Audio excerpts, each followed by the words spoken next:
So Donald Trump began tearing down parts of the White House today. This is in efforts to build his ballroom. Before, he was saying he wasn't going to, in his words, interfere with the White House, but clearly that is not true, as literally we're tearing down parts of the White House today, and this is the East Wing.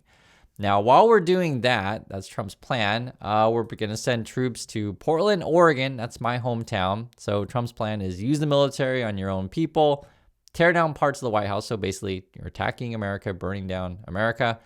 And get this, we're going to bail out and save Argentina, and we're going to make Australia great again. That's Trump's plan. Attack America, make other countries great. For reals. U.S. support for Argentina could hit $40 billion. We talked about this before on the channel, but it's gotten even more crazy. There's more support for Argentina that I didn't even know about. Check this out. Are we expecting a beef deal?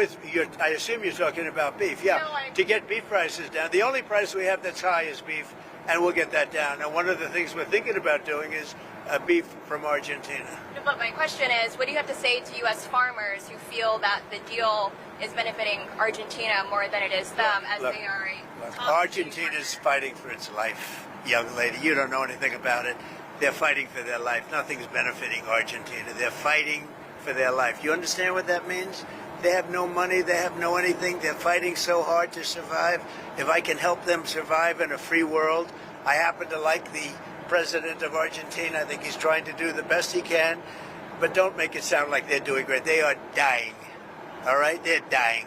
What do you mean by beef deal, sir? We would buy some beef from Argentina. If we do that, that will bring our beef prices down. Because our groceries are down, our energy prices are down. I think we're going to have $2 gasoline pretty soon. We're getting close. And everything's down. The one thing that's kept up is beef. And if we buy some beef, I'm not talking about that much from Argentina, it would help Argentina, which we consider a very good country, a very good ally. All right, so I guess the plan is to save Argentina because, according to Trump, they're dying, and you don't understand, right? You don't understand that after the whole situation in Germany after World War II, a lot of that mustache party went to Argentina. I mean, you don't understand that, right? And I just keep wondering, is Trump planning a retirement down there? It feels like it. He likes the president. I guess theoretically he likes their beef and wants to buy more of it while American farmers are struggling. Now, here's the crazy thing. We're talking about bailing out Argentina. This just came out today in the financial news, Financial Times here. Argentine peso weakens to fresh low despite U.S. interventions. So our plan is to prop up their currency to bail them out, and yet appears maybe not working. What's crazy also is Argentina has a tendency and a long history of not paying people back, basically defaulting on their loans. So this is kind of people that you can try to bail them out, but it may end up being an endless black hole. And a lot of people have been speculating, which myself included, that some of this money that theoretically is supposed to, help Argentina will find its way somehow back into Trump's pocket. I wouldn't be shocked. I just wouldn't be shocked there. Now, what's crazy about this thing, while Trump is into saving Argentina, China then is buying soybeans from Argentina, which is crazy because remember, the American farmers are suffering right now, right? Trump's more concerned about Argentine farmers than U.S. farmers. And in fact, the soybean thing is major purchases coming from China. It's like about half of usual, sales here come from China. You're talking about like a $13 billion kind of range, which is significant money. And the craziest thing about this stuff, it's like, how do we explain this to people? Because like these are Trump supporters. Like Trump supporters are, some of these people are farmers, and like, oh yeah, Trump's going to help us, etc. And then what does Trump do? He pisses off the customer, which is right. China's going to buy your soybeans, and then Trump helps out like basically another farmers. And I just don't know what to tell you. All I can tell you is just tell you the truth, show you what Trump says. And to me, it's obviously ridiculous. But you're dealing with a MAGA base that just, I guess, live in fantasy land, or they just don't want to hear the truth and put their head in the sand. And it's really frustrating, to be really frank. But this is what it is. I just want to tell you the truth of what's going on. But I can tell you that if the story that we've been basically hearing from moderates that, look, we just can't do it in front of the No Kings rally, if that ends up not being true, then I think that the White House is going to have to look very closely, along with Russ Vought, at stronger measures that we could take to bring him to the table. And then they're promising now that their shutdown, right, the Trump shutdown, will end this week theoretically. I'm not that optimistic, but I will tell you what they're saying. If the shutdown continues, we're just going to fire more people. Oh, look what you made us do. Look at, we shut down the government, and just look, because you guys are just not bending to our will. We're going to fire yet more of you. These are Trump's plans, and I just think it's important to tell people what's going on. And it's the whole thing to me is crazy, because then what they always do, and this is sort of why I like to go use you guys, is to just tell you what the truth on this stuff. They always like to claim victory, but it's not ever what they say it is. So, for example, this is the headline then. U.S. and Australia sign critical minerals agreement with 8.5 billion project pipeline. Okay? So from Trump's point of view, it's like, oh yeah, look at all this money, 8.5 billion. Look at this thing with Australia. But when you dig through the details, it's not exactly what as advertised.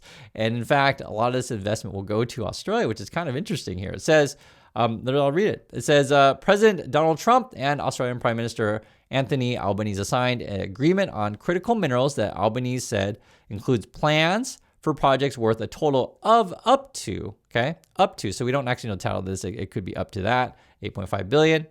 Albanese said that there will be 3 groups of joint projects between the two countries, which will include companies such as Alcoa. The U.S. will invest, this is the U.S. investing in, guess where? Invest in rare earth processing in Australia, the Prime Minister said. The White House described the agreement as a framework, okay? That's the headline. So if you read just that, you're like, oh my God, 8.5 billion. But then when you get digging the details, it's like, wait, we're like going to build up Australia here. That's our plan.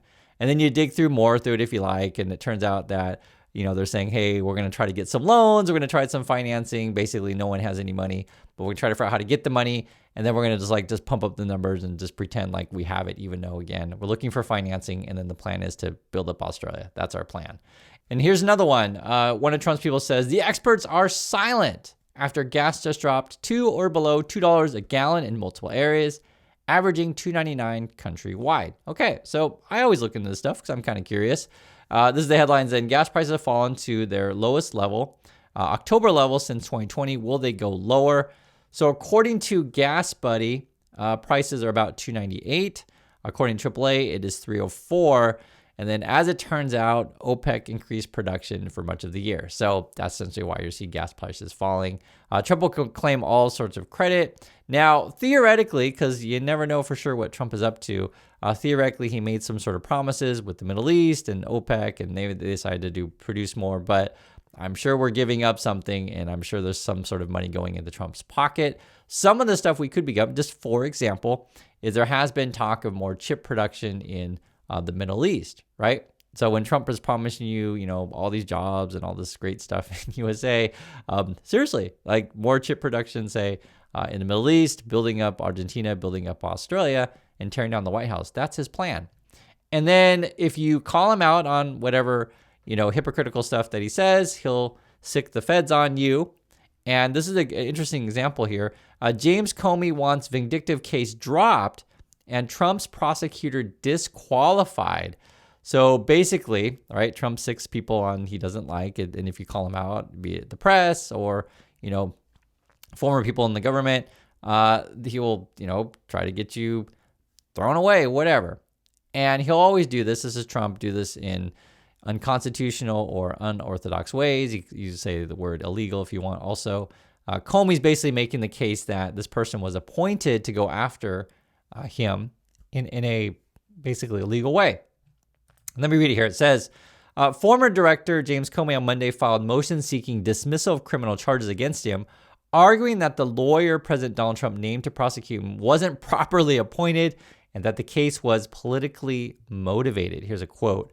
Multiple glaring constitutional violations and an egregious abuse of power by the federal government, right? So that's what Trump is up to. And it's crazy because in the Trump world, not only are you going after your political opponents, this kind of stuff, it just feels like things are falling apart and not working because actually they are falling apart, like with the White House and not working. This is with AWS. So this is something that happened today when I woke up, was like the internet literally wasn't working. It was several websites, and I think this is all connected to, it's like one of the servers in the East Coast. Was it the East? I can tell you the name of it. It's the US East 1 region of AWS, which like a lot of websites are connected to this one. If you guys experienced this, it was chatting sites, gaming sites, just several sites were down. It was like a big portion of the internet. I think a lot of banks and brokerages were also tied into this thing. It was pretty insane. And I wonder what actually the explanation is, because it doesn't actually say. I was reading through this stuff. This is what it says. The cause of the outage hasn't been confirmed, and it's unclear when regular services will be fully restored. So I don't know. I'm just telling you, I don't know that kind of stuff.